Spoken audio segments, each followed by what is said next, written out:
ধর্মের কেউ যদি থাকেন তাদের প্রতিও আমি গ্রিটিংস জানাচ্ছি।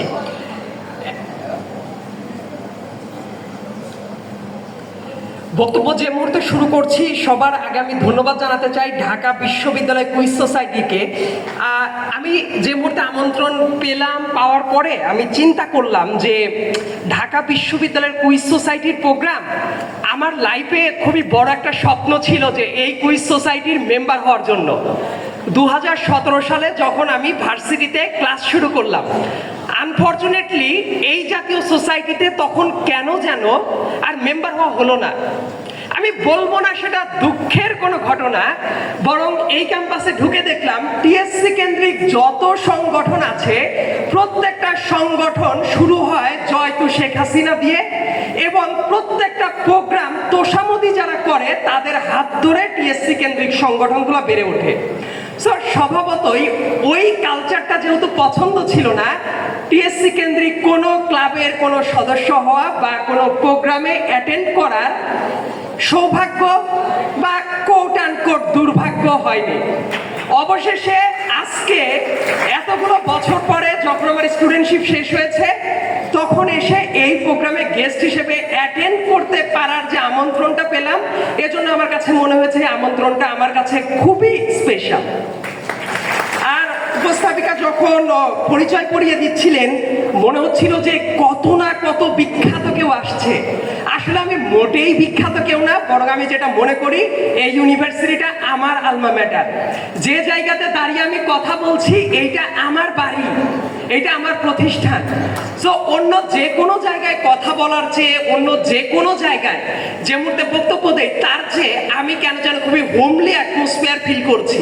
আমার সামনে অনেক পরিচিত মুখ দেখতে পাচ্ছি অনেককেই, এবং এই কুইজ সোসাইটিতে এই প্রোগ্রামে আসার সময় আমার একটা ধারণা ছিল বোধহয় খুবই মেরে টাইপ কোনো অনুষ্ঠান হবে, এবং কুইজ বলতে বাংলাদেশে খুবই বাজে রকম কিছু ধারণা আছে যে কুইজ মানে হলো পিএসসির যে বিসিএস এর যে প্রশ্ন হয়, অর্থাৎ মুখস্থ গদ বাঁধা কোনো প্রশ্ন, অথবা অনেক কলেজের স্টুডেন্টদেরকে আমি দেখতে পাচ্ছি কিছুদিন পরে যখন বিশ্ববিদ্যালয়ের ভর্তি পরীক্ষায় বসতে যাবে দেখবে এমন মুখস্থ সাধারণ জ্ঞানে অ্যাটেন্ড করতে হয় সেটাকে আসলে মেধার কাতারে ফেলার কোনো জায়গা নাই, সেটাকে মুখস্থ ভিত্তিক সাধারণ জ্ঞান বলা যায়।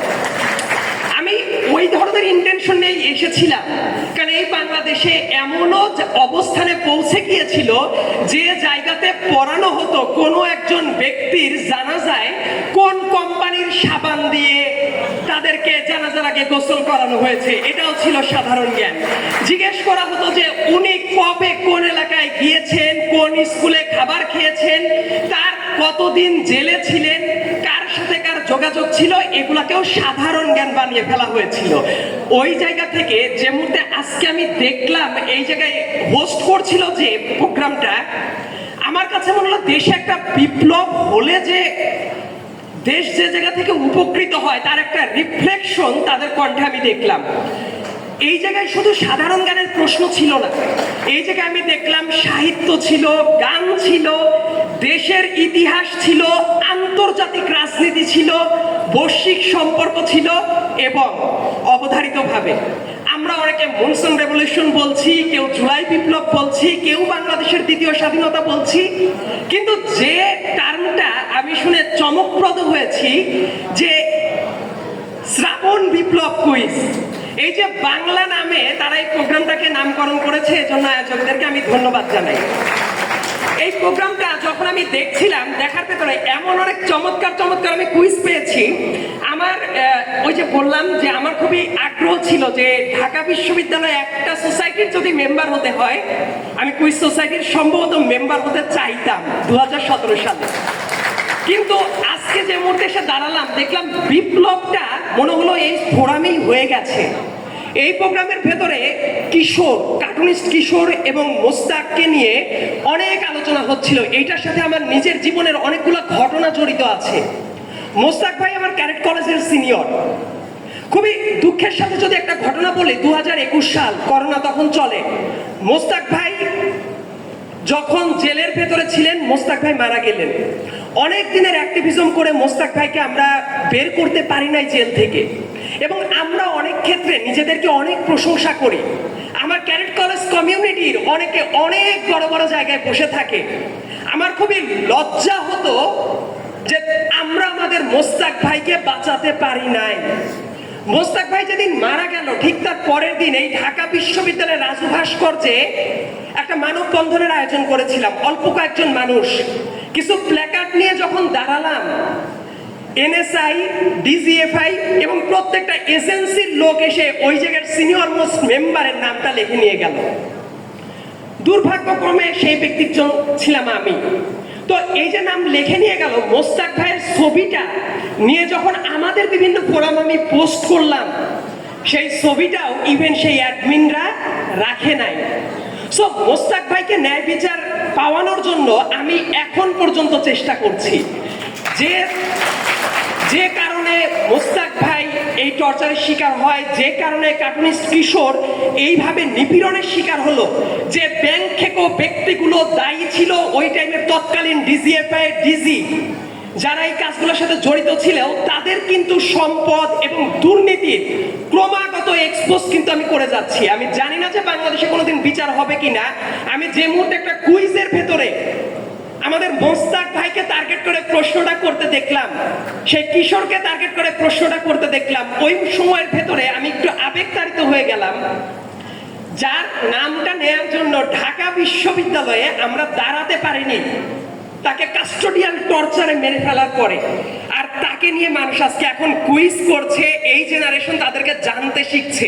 এই জন্য ব্যক্তিগতভাবে আমি ঢাকা ইউনিভার্সিটি কুইজ সোসাইটির প্রতি কৃতজ্ঞ। এই জায়গায় যখন কথা হচ্ছে, আমি আরেকটা ইফেক্ট দেখলাম। আয়োজকরা আমার কাছে মনে হলো খুবই ক্রিয়েটিভ। আমার কাছে মনে হয় বিসিএস এর যারা সাধারণ জ্ঞানের প্রশ্ন করে, অথবা বিশ্ববিদ্যালয় ভর্তি পরীক্ষায় যারা সাধারণ জ্ঞানের প্রশ্ন করে, তারা যদি এই কেন্দ্রিক প্রশ্ন করা জানতো, আমাদের মনে হয় দেশের এই সিলেকশন ক্রাইটেরিয়াটা আরো বেশি চমৎকার হতে পারত। তো দেখলাম একটা প্রশ্নের ভেতরে কোনো একটা বিখ্যাত ছাগলকে কেন্দ্র করে কোনো একটা প্রশ্ন সেট করা দেখলাম।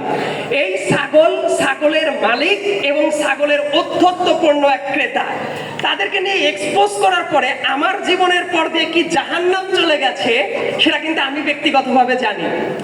আমি সবসময় একটা কথা বলতাম যে তরুণরা যখন রাজনীতি সচেতন হয়ে ওঠে, এটার ইফেক্ট যে কত চমৎকার হতে পারে এই ব্যাপারটা না আমরা বুঝতে ভুলে গিয়েছিলাম। কারণ আমরা যে একটা দেশের মালিক, সম্ভবত আমরা এটা বিশ্বাস করতাম না। এই আন্দোলনের সবচেয়ে গুরুত্বপূর্ণ জায়গাটা হলো আমরা আবার বিশ্বাস করতে শুরু করেছি যে আমরাই দেশের মালিক। আমরা দেশটাকে ওন করা শুরু করেছি যে এই দেশটাকে ভালো জায়গায় নিয়ে যাওয়ার জন্য আমাদের দায়বদ্ধতা আছে। আমার কেন যেন মনে হয় বিগত 15 বছরে একজন বিচক্ষণ মানুষ কখনো এটা ভাবে নাই যে এই দেশটা তাদের। তো আমি যখন লাস্টের দিকে ওই কোনো ঋণ খেলাপি ইস্যু অথবা জনগণের টাকা মেরে দিয়ে জনগণের ধনে পোদ্দারি করা কোন সরকারি কর্মচারী এই দেশটাকে জান্নাতুল ফেরদৌস বানিয়ে ফেলবে তাদের জন্য, তাদেরকে যখন এক্সপোজ করা শুরু করেছিলাম আমি একের পর এক সিটিজেন জার্নালিস্ট হিসেবে, আমি তখন দেখতাম কিছু কিছু মানুষ ছিল যারা প্রশ্ন করতো, এগুলো তো ব্যক্তিগত ব্যাপার, আপনি কেন কথা বলছেন, এগুলো পারিবারিক ব্যাপার। মানে মানুষ বুঝতে ভুলে যাচ্ছিল যে এই টাকাগুলোর মালিক জনগণ। জনগণের টাকা লুটপাট করে তারা এই দেশটাকে হাবিয়া তোজক বানিয়ে রেখে পার্টিকুলার কিছু মানুষ জান্নাতুল ফেরদৌস বানিয়ে ফেলছিল। কিন্তু মানুষ এই ব্যাপারগুলো যে প্রতিবাদ করতে হয় সেটা তারা ভুলে গিয়েছিল। তো ইন্টারেস্টিংলি আমার আক্ষেপ ছিল যে কোনোদিন কি তরুণরা রাজনীতি সচেতন হবে না? তরুণরা রাজনীতি সচেতন হলে কি হয়? সম্ভবত এতদিনে সেই উত্তরটা সবার কাছে খুবই পরিষ্কার। অনেকে শেখ হাসিনাকে অনেক নামে বিশেষায়িত করার সাহস পান এখন। বিগত 7 বছরে এই ক্যাম্পাসে শেখ হাসিনার সমালোচনা করার জন্য বা বিভিন্ন ফোরামে যখন আমরা কথা বলতাম, সায়েদ আব্দুল্লাহ তার এই অ্যাক্সেস ছিল না যে কোনো ঢাকা বিশ্ববিদ্যালয়ের প্রোগ্রামে এসে টিএসসির অডিটোরিয়ামে দাঁড়িয়ে কথা বলবে। সর্বশেষ আমি যখন টিএসসির অডিটোরিয়ামে দাঁড়িয়ে কথা বলেছিলাম সেই মাসটা ছিল নভেম্বর মাস 2017 সাল। দেখবেন ওই সময়ের ছবিটাই আমার এখনো প্রোফাইল পিকচারে দেয়া আছে, ওই ছবিটা এখনো চেঞ্জ করি নাই। তারপরে এতগুলো বছর পরে আবার এই অডিটোরিয়ামে আসতে পেরেছি, কিন্তু এই আসার জন্য দেশ থেকে শেখ হাসিনার পতন ঘটতে হয়েছে এবং কুখ্যাত ছাত্রলীগ, তাদেরকে আমি শিমুলী সন্ত্রাসী লীগ, তাদের পতনটা ঘটতে হয়েছে। তো সামনের দিনগুলোতে আমার তো একটা চাওয়া আছে। চাওয়াটা হলো, আমরা ঢাকা বিশ্ববিদ্যালয়ের যারা স্টুডেন্ট ছিলাম তাদের অনেকের ভেতরে দেখি, আমি আবার আত্মসমালোচনাটা করতে পছন্দ করি, অনেক ক্ষেত্রে এই আন্দোলন যখন চলছিল সবাই দেখলাম এক, কার বিরুদ্ধে? একটা ফ্যাসিস্ট রেজিমের বিরুদ্ধে। আন্দোলনটা শেষ হলো, হঠাৎ করেই কেন যেন আমরা ক্রেডিট খোর হয়ে গেলাম। নিজেদের ক্রেডিটটাকে নিজেদের দিকে নিয়ে আসার একটা তাড়না, আমি বলবো একটা অপপ্রয়াস আমাদেরকে গ্রাস করে ফেললো। এবং এই আন্দোলনটা ছিল যে সবার, ছাত্র এবং দেশের আপামর জনতার, আমরা ভুলে গেলাম। এই আন্দোলনটা শুধুমাত্র বিশ্ববিদ্যালয়ের ছাত্ররা করে নাই, ইন পার্টিকুলার ঢাকা বিশ্ববিদ্যালয়ের ছাত্ররাও এই আন্দোলনটা করে নাই। এই আন্দোলনটা থেমে যাইতে পারতো 2018 সালে যখন আমরা আন্দোলন করি একইভাবে, কিন্তু 2024-এর আন্দোলন কেন থেমে গেল না এটা কি জানেন আপনারা? এর কারণটা হলো 2018 সালের আন্দোলনটা শুধুমাত্র পাবলিক বিশ্ববিদ্যালয়ের আন্দোলন ছিল। সেম ঘটনা যে মুহূর্তে ঘটতে থাকলো 2024 সালে এসে, আমার মনে পড়ে ঢাকা বিশ্ববিদ্যালয়ে 15 জুলাইয়ে যে মর্মান্তিক ঘটনা ঘটলো, 16 তারিখে আবু সাইদের যে ঘটনাটা ঘটলো এবং আরো কয়েকটা ঘটনা ঘটার পরে এই আন্দোলন থেমে যাইতে পারত।